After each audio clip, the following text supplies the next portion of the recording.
Hello, and welcome to the very first episode of Let's Percolate. When we started recording this, we were assuming it was going to be under a different name. And so if you hear us reference that, that is what that's about. Turns out that name was taken. So we've gone with Let's Percolate. And just to give you a little brief rundown before you're listening, the idea of every episode is really to just sit down over coffee with someone and have a conversation. This time we decided to have the conversation be about coffee since the premise of the show is to converse over coffee. It seemed like a good place to start. I don't really know what I'm doing, and I'm happy you're here for me on this first episode, and we're going to see how it goes. It should also be noted that we were really putting the sound equipment that I got for very cheap to the maximum test by sitting on our very busy front porch. And so you might hear cars going by, but mostly you'll hear my dogs barking, for which I apologize and I will try to minimize in further episodes. Let's percolate. Let's percolate. Let's percolate with honey. The whole point is to have a cup of coffee and discuss things. And the coffee bit makes it enjoyable to discuss things. So you'd start out with your name, like I am Honey, and I use they, them pronouns. My name's Daniel. I use he, him pronouns. And then you talk 10 times louder because you're quiet. My name's Daniel. I use he, him pronouns. Normally I'd ask you what you're drinking, but I made you your coffee. So I'll say that today we are at home on our porch drinking a vanilla bean brulee ground coffee with pumpkin spice creamer and pumpkin spice cold foam. Wait, has it started? Yeah. Oh, how about that? And then we should cheers it. I don't think people cheers coffee. That's what keeps making me think we haven't started. Is you're like, then we should do this, and then we should do that. I just feel like we're gonna go. Okay. And it's gonna work. So I figured since I wanted to call it over coffee, we could like talk about coffee related things and then just go off from there. What is your earliest coffee related memory? High school. I think it was the moment I started to drive, and so I was driving myself to school. How long was the drive? Like 15, 20 minutes or so. Ew. But From my house to my high school, 6-7 minutes. Not bad.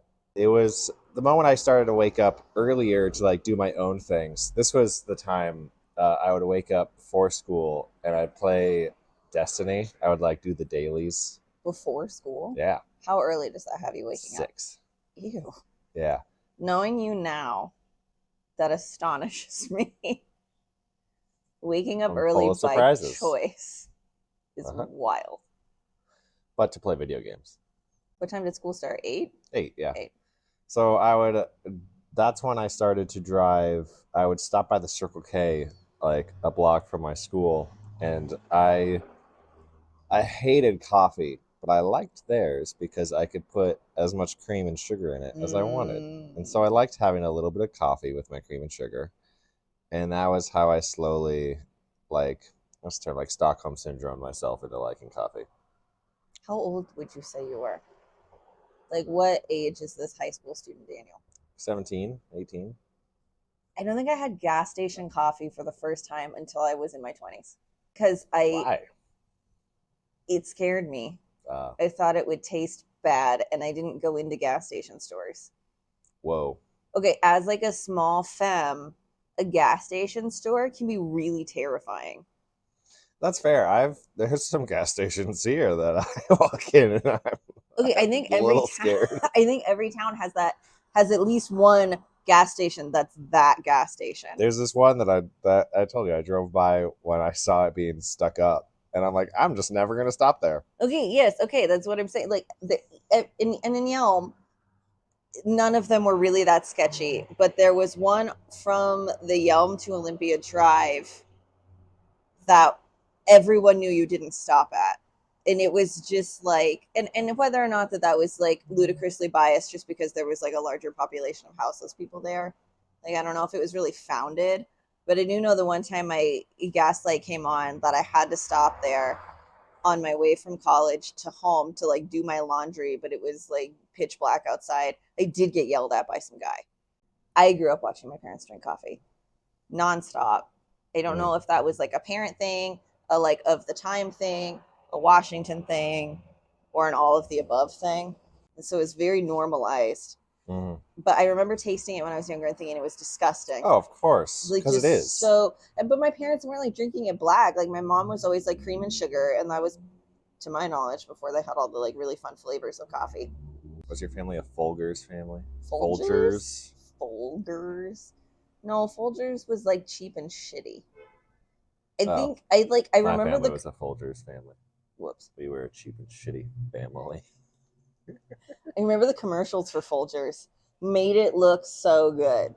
But there was a story I was told at some point in my youth that someone accidentally like got plastic army men in the brew of their coffee.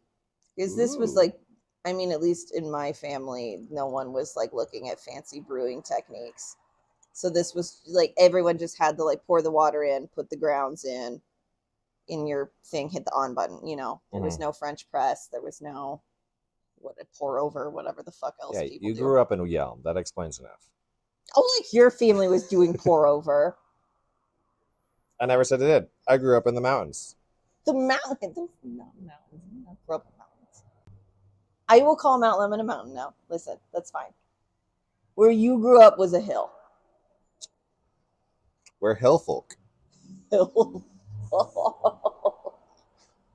We'd sooner make moonshine than do a French press. Did anyone in your family ever make moonshine? My grandpa, I believe. That's cool. Was it good? Do you know? I don't know. Yeah, I never really met him.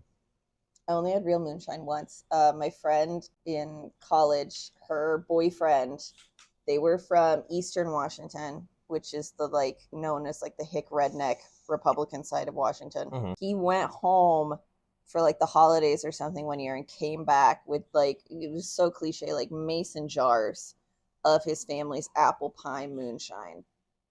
And it was so fucking strong. I remember being like, this would be good if my insides weren't burning. Anyways, my parents drank coffee all the time, and I thought it was disgusting. And I didn't have coffee for the first time until I was in college. And same friend with the moonshine boyfriend, she would go to Starbucks some mornings. And I was like, how can you stand this coffee? How disgusting and wretched.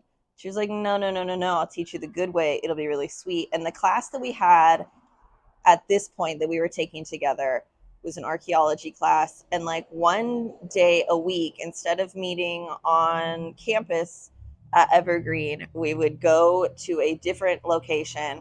I think it was just a different college campus. I honestly cannot remember why for the life of me one day a week it was somewhere else, because I don't think that had anything to do with the class, but my memory is horrible. But that day a week, we would get up early to go to IHOP and eat together. And then after IHOP, we'd stop at Starbucks and get coffees for the class, like to drink in the class, not for the whole class. That's absurd. But so we'd stop there, and I'm pretty sure the order was like some kind of vanilla caramel drizzle frappuccino with like skinny, which means like the low sugar, I think, and low fat everything. Gross. And then just throwing all these flavorings in there and like getting anything we could, like extra whip, even though it was skinny, which is hilarious. And I remember the first time I got it, I finally felt like one of the cool girls. Because they didn't grow up. It was such a staple, like Starbucks was. Yeah, like, I think especially in smaller towns. I mean, maybe, I don't know. One. I'm sure it like blew up in New York. I don't know. It's huge in Seattle at the time. I remember I felt influenced by it. I was unintentionally led to believe that I liked coffee when I didn't at a young age. Wait, how? Well, I remember I'd go grocery shopping with my mom, and I must have been like 10, 12. And that's when Starbucks was like starting to become like a thing. That's like one of the other like fifth graders were coming into class, and like Rebecca would have her frappuccino and her whip, and I'd be like, wow, that looks so good. Was there actually someone named Rebecca? I don't know. Surely somewhere. Rebecca would have a Starbucks. Of course, exactly. And I I remember I'd like go to my mom and be like, Mom, I want a Starbucks. And she'd be like, You don't like coffee? And I'm like, Mom, everyone likes How Starbucks. fucking dare you, Mom? And so she was like, I don't know, I'll get you something that I know you'll like. Oh, And thank she God. got me a thing, and it was amazing. It was like, this is the greatest thing I've ever had in my life. And for a while, I kept ordering. I had no idea what she got me. So I kept like, when I grew up and had my own money, I started like ordering at Starbucks, and I'd be like, none of this is what my mom got me. The So you problem didn't was, know the name of what she got you? no, I I didn't. would have memorized that like it was the holy fucking grail. No, I just knew it was like caramel and You're so whip. fancy. Caramel. So I didn't know what this drink was, and I kept ordering things trying to find it again, and I hated everything I got because I didn't like coffee. What I ended up getting was a vanilla bean. What the fuck is a vanilla bean? It's just like a That's an order? ice cream smoothie kind of thing. Like when we were at the cafe the other day and a guy asked Coco if they wanted vanilla milk. It's probably just dairy with vanilla flavoring. Probably. I don't think Starbucks has ice cream. No, it's probably It's like vanilla. milk. It's vanilla flavoring. It's like milk, vanilla syrup, probably blended. It tastes amazing to this day. But yeah, I was tricked into thinking I liked coffee, but I just had to find the right one. That makes it sound so purposeful. I feel like your mom was like, what's something without coffee? Did she ever tell you it had coffee in it? No, No, That- tricked into it. that bitch. I wanted a Starbucks, and she got me a Starbucks She- that I loved. Okay, but the thing is, like, no one needed to know what you were drinking. If you had the cup alone, it was a status symbol. Yes, it was. Walking into school with the Starbucks cup. Oh God, that's what Stanleys are. Oh my God, fuck. Oh no, we had Stanleys too. They were just plastic Starbucks cups. No. At least now it's water. Yeah. I mean, it could be anything. So I would roll up to college, my college class. Something about the Starbucks drink made me feel powerful. And that probably... a Starbucks drink is like the sound of high heels. Yes. Okay. I know it probably sounds so stupid and superficial, but as an extremely self-conscious person who's like finally made a friend at college, and now that friend is like introducing me to things that I never took part in, because Starbucks was also, it's a money symbol. Yeah. Like any It's a status symbol. any It's coffee just- to this day you're walking around with means disposable income.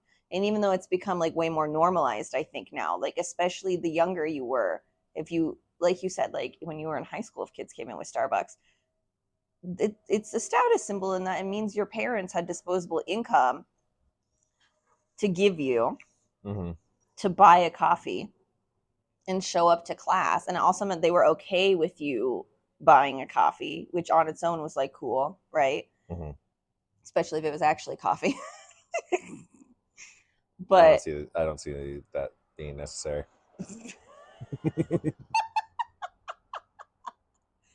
but so I felt so cool and accepted. And the drink was mostly bullshit. And so it tasted delicious. And I, for the first time, felt like I was part of something as it was happening instead of learning about it afterwards. That sounds like a small town thing. I don't even think it was so much because, like, when Yelm got its first Starbucks, it was a big deal. Next to its first stoplight. Listen, that town always had one stoplight, okay? It was when it got more that it was a big deal and people talked about it, and I wish that that was a joke. I think I had to do, not even with small town, because there were still, like, the cool kids in the small town that would leave and go to the mall in the next town over and, like, buy Hollister clothing. Mm. And we never had the money for that. So there were the kids who, like, always had those status symbols.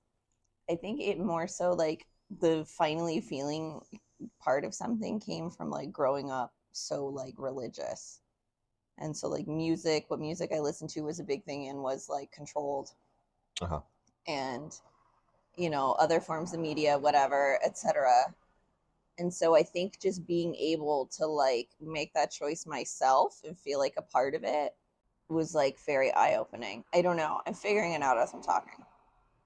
But it felt good to be the person with the Starbucks cup strolling into class with my hot friend and feeling cool to show up knowing we had had a lovely breakfast, just us, And now we had a cool coffee that we got just us. And now we're rolling into class to sit there and half pay attention while we scroll on Tumblr and talk about what matching tattoos we should get.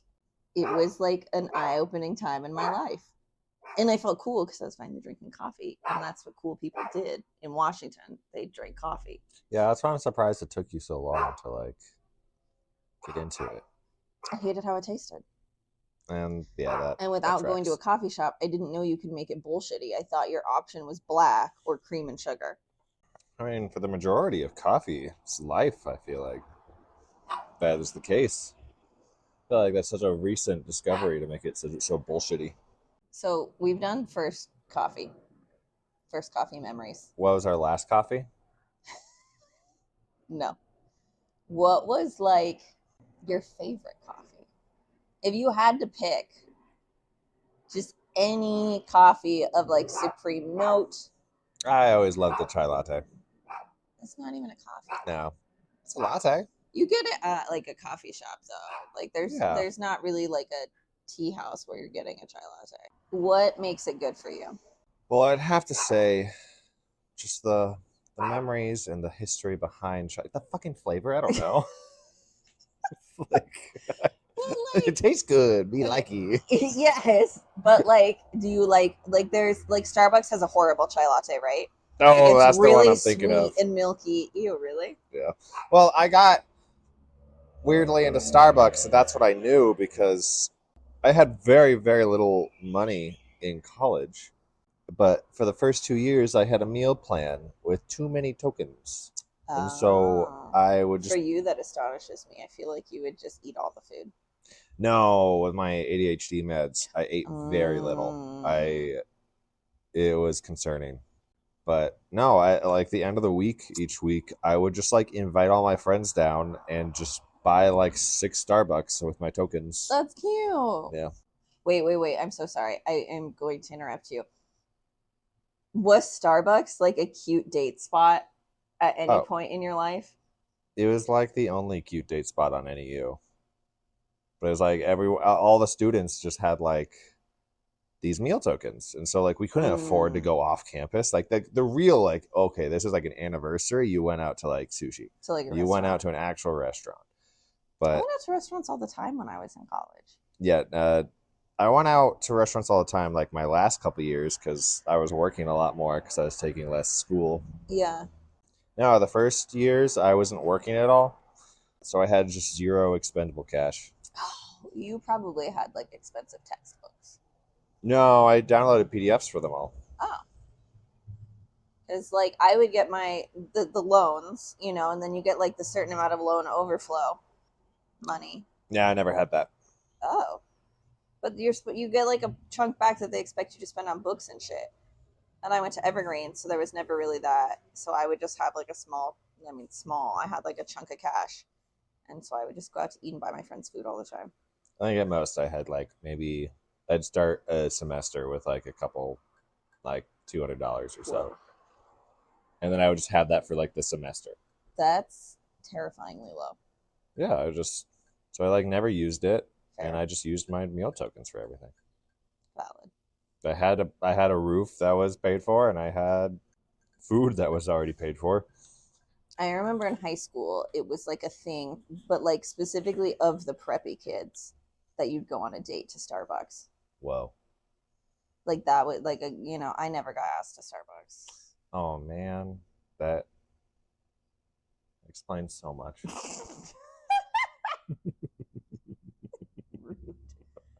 I didn't even want to go. Shut up, whatever. But you were talking about you're taking your friends to Starbucks and your girlfriend at the time. Yeah. Yeah. It was like a meeting spot. Oh, I remember how this started. We were talking about chai lattes. So was that your drink of choice in college? Yes. Dirty or just normal? Just normal chai latte. Because caffeine doesn't work on me. I don't really care for it. Yeah. You hadn't realized that yet at the time. I didn't realize that at the time, but I was also on like a very high dosage of ADHD meds during this time, and I was afraid that if I had caffeine, my heart would just explode. I hate Starbucks chai lattes, and I always have, even in the beginning. Uh-huh. And they're gross. In the beginning. They don't have any of the spices. They've like somehow managed to make the drink without any of the spice. Chai lattes are delicious. Starbucks chai lattes are disgusting, and I'll die on this hill. They are delicious and lovely. I just wouldn't really call them a chai. Yeah. Yeah, it's its own thing. I like a spicy chai. Yeah, spicy chai at this point in my life, far superior. Wait, so of all the coffee places I've taken you to since we've gotten together, a chai latte is still your favorite drink? I mean, I know it's hard to like rack your brain for all the drinks that we've had. Yeah, part of it is I can't even remember anything else I've ordered. We went to that place next to the Vietnamese place that one time, and they had that like cherry dark chocolate something. Oh, Arizona Coffee Roasters. Yeah, they had a lovely seasonal local cherry independent thing. place that people in Tucson should check out. That was incredible. That was really good. And then I got something that like also had cherry, but was not it. Was mine also? I don't know. You won the drink battle that day. Your drink was so good, and mine was disgusting. That sounds rude. It was. I think it had chocolate flavor. Yeah, I think Yeah. I liked yours. I hate chocolate, so you liked it, but yours was still better. Yeah. Yeah. I think the explosion of Starbucks and then the shift to like third wave small coffee places is interesting, because then that became a dividing factor where the disposable income to have a Starbucks was still a status symbol, but became that only for boomers, or it feels like a more like white Republican thing now. I don't know if I can like, you know what I mean? Or still like a very small town thing, right? So it's still a status symbol for those kids to go get their Starbucks and come to school with it. But then it became like a dividing point at that point between people who genuinely enjoyed Starbucks and just still wanted Starbucks and thought that that was like the peak of coffee. And then people who cared a lot about supporting independent and cared a lot about like ethical coffee and were hipsters probably, and then wanted to have a more artisanal coffee experience. And then I felt like that really created a divide between, now we have people like me who are snobs about their coffee and want a roast that's really good, and like Starbucks burns the crap out of their espresso, and you know, wants to know that the coffee came from a good place, and wants the barista to have it like a septum piercing and a mullet. I was gonna say like blue hair. Exactly. Versus like, for a long time, after I realized, so like in Olympia. So the third wave was just the introduction of hipsters and snobs. I kind of think it came hand in hand. I have no proof. It's a pretty, it's a Venn diagram with a lot of overlap. Exactly. Yes. Okay. And I do feel like it introduced a way to, for lack of a better word, be snobbier about your coffee, but in a superiority complex way. And I totally fed into that. I mean, once Olympia Coffee Roaster popped up in Olympia and I was introduced to that, and it was legitimately better. And that was the first time that I can remember having just like a plain latte, like a vanilla latte, without all the whip and syrups and all the like nonsense I was getting at Starbucks in order to make the coffee digestible. I guess not digestible. Drinkable? Potable. What does that mean? Potable is drinkable. Oh. It sounds like you're saying portable wrong. You got that potable potty? I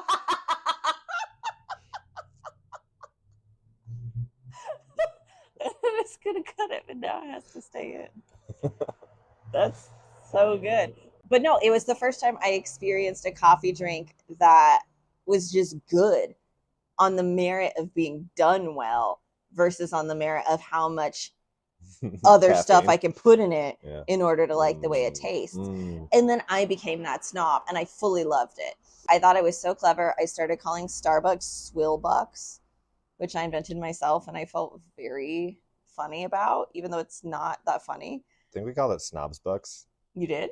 Something along those lines. We called it Starbies for the longest time until I think there was like a needing to be better than it. Yeah, but like, did you do it out of like a lack of ability to patronize Starbucks? Or did you do it I because you think also thought it was bad at that point? no, I never cared because I don't have good taste, so I don't I Thank don't you. I don't give merit to things like in that regard. I think it Mm. was just growing up and seeing how like all the bright-eyed freshmen would go to a Mm. college place, and I would see myself being distanced from them as I was hitting the later years of college, and my life became miserable, and Oh. the brightness of my eyes had faded and gone gray. I was like, these youths who are just like 2 years younger than me, and seeing that difference and like how, but it never stopped being like the meeting spot for a lot of like the younger. Having been on your college campus, that makes sense too, though. Were there multiple Starbucks there when you went there, or is There's that two, new? yeah. There was always two. Okay, But, I see, mean, always since foundation. Uh huh. wild. No, since I got there at least. So the advent of like third wave coffee lined up right with when I started really exploring food and like Mm. giving a shit about food and realizing that like there was so much I was missing and leaving out because I was coming at it from the perspective I grew up with, which was a very set like, white people menu of like boomer food. Love you, mommy. You know, and just like my mom made great food, but it was, you know, sushi was scary. Our Mexican food was this restaurant in Yelm called Puerto Vallarta, which was good. Like I'd still eat there, but it's not Mexican It's food. like Tex-Mex. It's like white Mexican. You can't call it Tex-Mex. It's No in Tex. Washington. There's no Tex in that Mex. Either way, that the third wave coffee lined up right with when I started watching all these cooking shows, and the person I was dating was like an aspiring chef, and so it really hit me all in this perfect bubble of good genuine exploration, but then also the shitty aspect of college where once you find something that maybe not everyone has found, you think that you're better than everyone else because you've learned from college that you should be pretentious and really intellectualize everything. You know what I mean? And so it like hit me in that. And I was like, Starbucks disgusting, third wave coffee good. But even though like initially I was doing that for maybe not necessarily all the correct reasons, it is right. Like third wave coffee is so much better and you're supporting a small business 99% of the time. And you are getting like a better product with more thought behind it, and it just, I don't know, I like the experience of being able to like stand there and watch them make the coffee and like they care about it, you know, it feels good.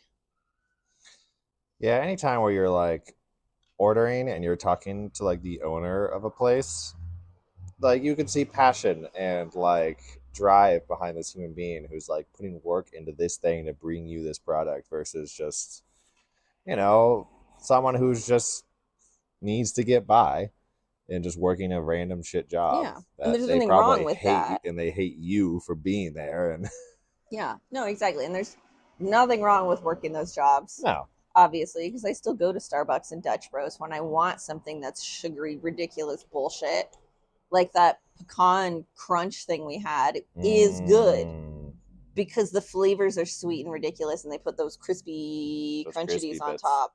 those crispy Like fried the coffee onions. is not quality, but all the things covering it up taste good. But it is a different experience to go and see somebody who's like passionate about what they're providing Yeah, and they care. Like Reno, another great local Tucson spot people should check out, has their own house made pepita syrup that they're doing right now for their seasonal pepita latte, which is like their take on the pumpkin spice of the fall. And like when I went to order it, you could tell that they care. You know, they care to tell you that that is made in house and that they did that on their own. And there's something really like special and beautiful about that. What I think is interesting is that I feel like opening a coffee shop is weirdly a more safe small business. I mean, I don't know. I've never I was opened like, one. you have zero I have experience doing nothing this, to back but this up whatsoever. I'm like, please tell me your logic though. But look at this. We live within walking distance, under 5 minutes walking distance to three separate places that serve coffee, one of which is a restaurant, so that doesn't count so much. But I do feel like people, the passion is still there for a good third wave coffee and for supporting local in a way that it maybe doesn't exist for other things. You know, I feel like it's one of the few local things that is going to bring people to it. Like if I open a bookstore and people are excited about it, but I open it in like a weird part of town, I'm not going to get the patronage I need. But people will drive to go check out a coffee spot because you can sit there and the atmosphere is part of it. I don't know. It feels like it's still a phenomenon that's happening, even though it started years ago. And I think that that's interesting. Yeah, because, I don't know, there is a different expectation when you go to a coffee shop. When you go there, you sit down, you bring a laptop, you work on your memoir that you've been telling yourself you're going to get to. Yeah, you work on your memoir that you say you're always going to get to, and you spend time there. You sip on your drink. Even bookstores, I only ever see people sitting in them In the when coffee shop. they have a coffee shop built in. I mean, that's just a genius marketing ploy right there. Oh yeah, no, that person deserves a raise. Yeah, you spend more time in the bookstore. That billionaire deserves that $6 million budget bonus. No. Susan, who came up with it, got nothing from it. Yeah, she got fired. Signed an NDA, promptly got fired. Yeah. Oh God, poor Susan. But no, yeah, it is about setting the experience. And that's something that you're gonna seek out versus putting in the effort to go to, like I said, like a local small business, but it's boutique. How much time are you gonna spend there? And then in that time spent there, if you do want to go check something out, there's an obligation that you're worried about how much money you have to spend to go in, right? At least I get that way. I'm like, well, I want to check out this small candle shop, this like new boutique I heard about. But I'm going to go in thinking I'm spending at least $30. And if I don't have that $30 to spend, I don't want to go in and waste that person's time. Or like, I know part of it feels like leading them on. And the beauty of a coffee is that you can spend anywhere between $5 to $10, which arguably is at the very least much more accessible than anywhere else. You can spend that amount of money and you can sit for 2 hours. You can enjoy the curated atmosphere on what is comparatively a smaller amount of your income. And you get a whole experience for $6 versus walking around and then having to be the asshole that's like, okay, thanks, I'll come back soon. I'm not buying anything today, but that shirt was cute, you know? It's a low cost to pay for what it's providing you. I was gonna say it's $6 until you see the tote bag and the shirt and the hat and. Well, most people have self-control. Yeah. And that's just not me. I want to support them. That hat was embroidered locally too. Well, Yes, I love you. I love you. Did you finish your coffee? A while ago. Oh, mine's like halfway done because I got sweaty and I didn't want to drink a warm drink anymore. That's why I finished it. What should we do for like closing notes? What's a good like closing? All right, guys, let's wrap it up. I've been Daniel. I have been Daniel. What's like a good closing? I guess I could ask, did you enjoy your drink? I did. It's like a cute tidbit. It was really nice. Whatever we've been making lately, I really like it. The pumpkin bullshit. The pumpkin bullshit. I'm not usually a big fan of pumpkin bullshit in coffee form. It's pretty good. Except, that brings you back to pumpkin spice lattes, which Talk about it. Fucking suck. They're terrible. I've always hated them. I think a good one is great, but I think the margin for error is massive. Yes, 100%. I will go on record as having the hottest take, and I think Starbucks originated the pumpkin spice latte, and if not originating it, they became famous for it. Yeah. And it's like their thing that they bring back every year. I think their take on it is disgusting. It's one of the worst. I think they're probably the only ones I've really had. But it's just, every time I like gaslight myself into thinking that it's gonna be good. Yes, because good ones exist. And it's because everyone always talks about it. And everyone's like, it's so good. I can't. Well, it's coming back. It's pumpkin spice latte. You're always driving again. past a Starbucks. Yeah. You know, I mean, in Tucson, there's hardly any compared to like how prevalent they are other places, but you're going to drive past one. So it's ease of access. But their pumpkin spice is gross. I've had good ones, But the thing is like pumpkin spice on its own, literally, if we're just talking about the pumpkin pie spice, is literally just spices. It's cinnamon, nutmeg, a few other things. It's like a blend of 5 or so spices. So if you do that without actual pumpkin flavoring, you just have an overly seasoned drink. And it's gross. Presta, another local Tucson spot, which is phenomenal, does their own like pumpkin puree usually in it. So they actually have pumpkin with it. Or like Carino's Pepita syrup is a different thing. And then I just had a pumpkin spice latte from Decibel. You get another local Tucson coffee spot. They released their own take on the pumpkin spice latte. They make their pumpkin syrup in house, and then they have a house made chai latte flavored whipped cream on top of it. And that was good. It was. But at the end of the day, a pumpkin spice is not my favorite. All right, so closing out. Did you enjoy your drink? I did. It was good. You've been Daniel. I've been Daniel. I should think of something to do to like close these. Now coffee's over. Instead of over coffee, coffee over. Oh, that's kind of cute. I So like you could it. work with it. Now Workshop the it. coffee time is over. That sounds sad. We'll just sing closing time. Closing time. Time to go inside because I'm super covered in sweat.